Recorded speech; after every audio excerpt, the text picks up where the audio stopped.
السلام علیکم ورحمۃ اللہ وبرکاتہ۔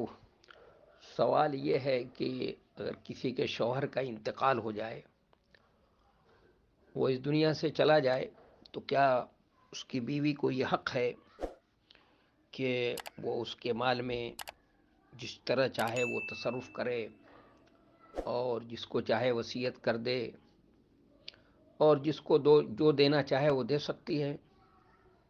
یہ سوال ہے۔ تو معلوم ہونا چاہیے کہ عورت کو یہ حق نہیں ہے۔ عورت جو ہے اپنے شوہر کے مال کی بس اتنی ہی حصے دار ہے جتنا قرآن نے اس کو حصہ مقرر کیا ہے۔ قرآن نے کسی بھی بیوی کے لیے جس کا انتقال ہوا، اس کے شوہر کا انتقال ہو گیا ہے، اگر اس کے بچے نہیں ہیں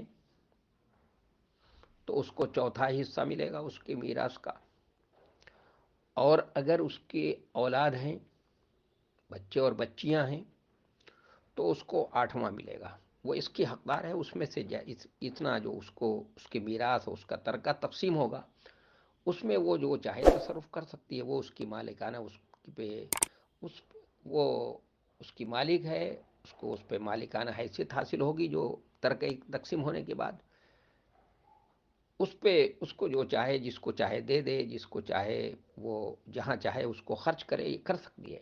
لیکن یہ کہ سارے مال پہ تصرف کا حق اس کو ہو جائے اور جس کو چاہے وہ وصیت کرے اور جس کو چاہے اس میں سے دے دے، ایسی بات نہیں ہے۔ اس کے لڑکے ہیں تو لڑکے اور بچے اور بچیاں وارث ہیں، اور وہ خود وارث ہیں۔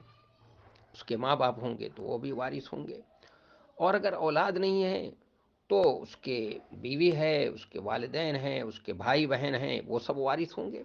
ان کے درمیان بھی مال تقسیم ہوگا۔ پھر تقسیم ہونے کے بعد جتنا حصہ اس کا ہوتا ہے، ایک چوتھائی یا آٹھواں جو بھی حصہ ہوتا ہے، وہ اس کا حق ہوگا، اس کا مال ہوگا۔ اس کو چاہے تو وہ اپنی اس میں خرچ کر سکتی ہے، جس کو چاہے دے سکتی ہے، جس کو چاہے وصیت کر سکتی ہے۔